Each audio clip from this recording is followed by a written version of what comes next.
feel like the next year is really solidifying who I am in this space. Like I've always, like I was speaking about earlier, I've always felt imposter syndrome.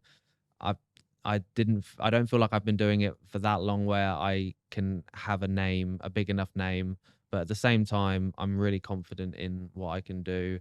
I'm confident to say that I'm not the best, and I know I can improve so much in so many different aspects. But I'm ready to learn, and the next year is just going to be progressing every stage of my filmmaking. Never thinking I'm the best, never thinking that I'm on top, but always knowing that I am good at what I do, and just trying to elevate it every step of the way until next year.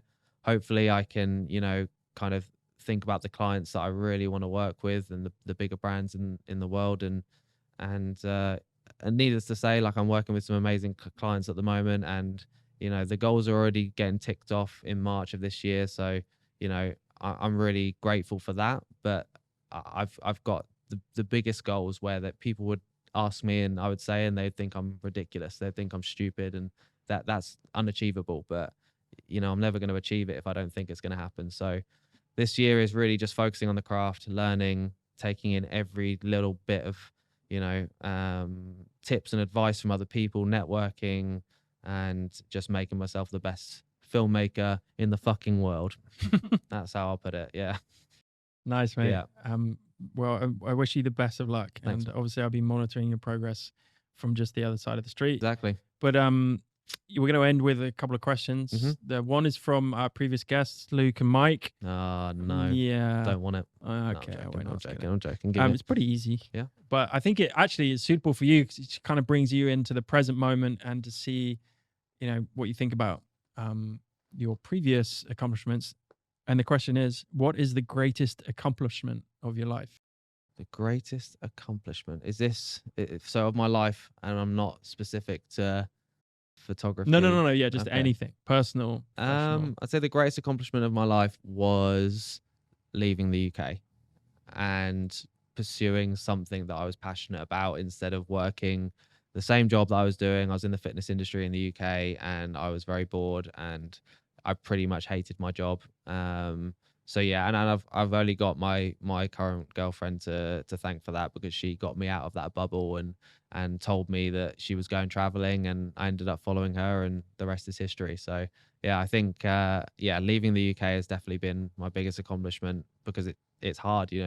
For most people now, if I told my friends, go and move to the other side of the world, go and live a little bit, who are still in the UK, they think I'm crazy and that they'd never be able to do it, and it was hard, and we had no money at the time, and we were living day by day with the money we were earning from that day. But getting through all of that and getting to the place where I'm in now, which is happy, doing what I'm doing, earning good money, and living a happy, healthy life, I would say is my biggest accomplishment. That's awesome. Yeah, I think people who haven't done it don't quite realize how big of a deal moving country is. You're literally like leaving a life behind, going to start a new one from scratch. Yeah. Like you might have a few $100 in your pocket and your mental health, physical, great. But like it is a big deal. And the older you get, I've done it twice now. It's like, I don't want to do it again. Yeah. Because it takes so long to then build your life. Like it takes a couple of years to really find. Yeah. So I talk to people back in the UK who've never done it, and I must, and they just, I don't know. Can't fathom it. They can't fathom it, and they have a completely different perspective on life because of it. Right. And that's one beauty, and that's what I love that you said it's an accomplishment, because it really, really is. Yeah. This is the third country we've lived in the last 7 years since leaving the UK. Wow. So, having to, like you said, you can leave the UK and then you can go, I don't know, and move to another country after that, and then move to one more after that. But you're starting from scratch. Every country you move to, it's not like you're already one up and it's only a little bit more to move to the next country. You're literally starting from scratch every single time you move. So yeah, going back to the accomplishment, just being able to comfortably be on the other side of the world and have set up what we've set up and be happy is it. Yeah. Nice, mate. Final question, conversation card, lucky dip. So pick card face down, hand it to me. This is new. Well, yeah, I guess it is since you last came on. Yeah. Okay, very good question. All right, this was asked. Actually, no, we haven't had this on the show before, but take as long as you need.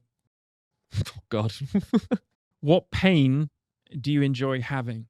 Pain. Don't say Jadina. Yeah, I know. She beats me every night. No, the pain I enjoy having is, I would say, and I have to relate this back to my industry and my career. And the pain that I have is knowing what my next steps are and knowing that I'm not there yet, you know? Yeah.